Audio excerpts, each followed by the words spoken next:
Hello, my name is Joseph Patton, and for a moment I'd like to take you on a quick tour of the website and database associated with the National Park Service. The website itself is very easy to find, to get to. Simply by using the abbreviation nps.gov, you can access the home page here.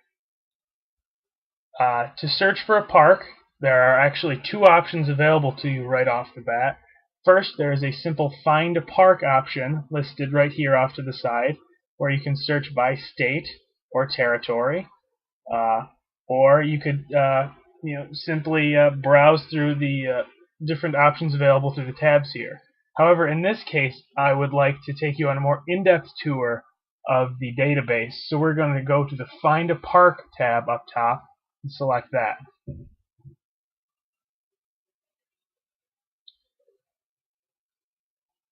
Okay, here is the advanced search page where we can access the database with a little more clarity. There are 5 options immediately available for us to search national parks. The first is by name. This is using the first letter of the park's official name, obviously laid out alphabetically. So, for example, if you want to find a park like Yellowstone, you go to Y, you'll be able to find Yellowstone National Park.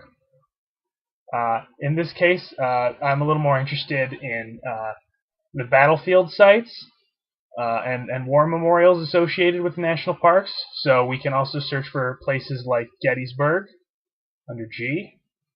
And not only is Gettysburg here, but every national park associated with the G is also available. So if we click on Gettysburg, or at least hover above it for a moment, we can see that there's also a little hovering option available to us here. So if you're not quite sure what you're looking for, if you're just browsing through, there's a little quick description of what's going on, so you can greater understand what you're going through. The second option for searching national parks is by location. Location, in this case, like on the home page, is based upon state or territory. It's interesting to note that not all national parks are located within the continental U.S. or the 2 outside states. There are many national parks that are actually located in territories. For example, American Samoa. Puerto Rico has a few.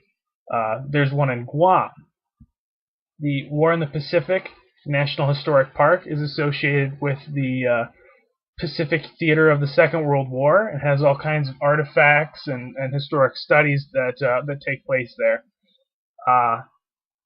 Yeah, it's pretty cool stuff.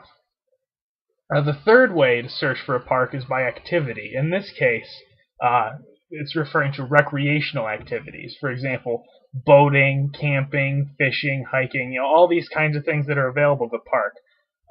National parks actually have specific locations associated with each one based upon these concepts. So if you're a snorkeler, for example, you could search snorkeling, and these are the national parks associated with snorkeling. They will have specific places laid out for snorkeling, and so that if you want to engage in this activity, you know that these are the places to go to in terms of the National Park Service. The final way within this advanced search area is to search by topic. In this case, it's the topic associated with the national park. Is it a national cemetery? Is it for educational programs? Is it a military park? Is it associated with one of the presidents? So it's not necessarily the function of the park, but what topic is it closely associated with? It's pretty cool stuff. So if you're looking for a topic a park that has to do with the Revolutionary War, you can click on this, and they take you to all the different little places associated with the Revolutionary War. Saratoga, for example, just there in upstate New York, national park for a long time, and of course, it gives you the same hover option available in the other ones too. The final option in this case, and searching for a park, is by location again, but in this case using the map option. Like we laid out before, not only are the states outside and in the continental used, but also all of the territories associated with the national parks as well. So if you're a New York resident just looking to go to a national park within the state of New York, you can click on New York State, and then you can look at it more in depth here. The National Park Service website is definitely geared towards two specific groups of people. We can see above in the tabs here, those people are historians or amateur historians, or just people just interested in history, or naturalists, and people interested in nature. So the difference between the Gettysburg battlefield and Yosemite National Park. So it's these kinds of people that definitely the website is manufactured towards. However, I would say that these two people can kind of be grouped into one larger category, which is tourists. So the website is definitely geared towards tourism. There are questions that can be asked and answered associated with tourism. For example, there's a reference question like this: how many national parks are located in the state of Nevada? Using the resources available from the database and the website, we can answer these questions. So let's go back here. We're going to go back to the Find a Park option here. Okay, so here we are back at the database site. Okay, and we're going to use the search by state and using the map option right here. So, state of Nevada, you can find Nevada and click on it. That'll take us to the website laid out for Nevada on the National Park Service. Okay, so national parks appear on the map here as green, the green filled in areas. But rather than counting all of these, we can also just look in a section over here with statistics. Here we are, 3 national parks located in Nevada. Okay, that's the answer to our question. However, there are all kinds of other statistics that others might find interesting.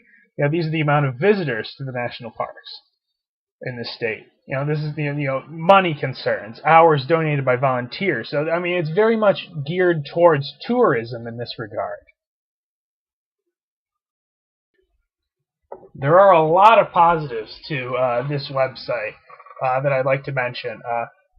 First of all, it's fairly easy to navigate. You don't have to really be a computer or a database expert to kind of understand and browse through the system. It's pretty straightforward, and it's very friendly to newcomers, people who are new to computers, people who are just getting started and just beginning to look. However, it is not without its downsides. There are a few issues that I would like to mention. One is that there's a lot of information at all times, so it can be easy to get a little overwhelmed. I'm going to go back to the New York State map for a moment and just show you that. So I mean, New York State is pretty big in the service, and obviously it's laid out pretty well, but there's a lot of information being presented at once, and it can be easy to be a little overwhelmed. And if you're looking for an answer to a specific question or something that's a little more difficult to navigate, it can feel a little overwhelming if you can't find the thing absolutely right then, right when you need it. Another aspect I'd like to mention, that it would just be a pet peeve of mine, and it has nothing to do with the website itself, but this site does not cover parks that fall under the auspices of states. This is only federal parks. So, for example, if there's a battle site that is protected by the state of Tennessee, even if it's an important battle during the American Civil War, it will not appear on the website. So, I mean, it doesn't cover every single government-controlled park within the nation. It is simply reserved to the federal government. That's not actually an issue with the website. That's an issue more with the planning aspect. But overall, it's a very good website, very helpful, very easy to navigate, and not impossible to find the information. You can't necessarily think that you're going to find everything immediately. You might have to just dig around for a little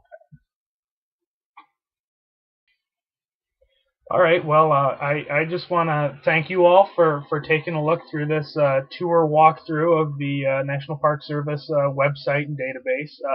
I hope you find it informative, and I hope you're interested in checking it out.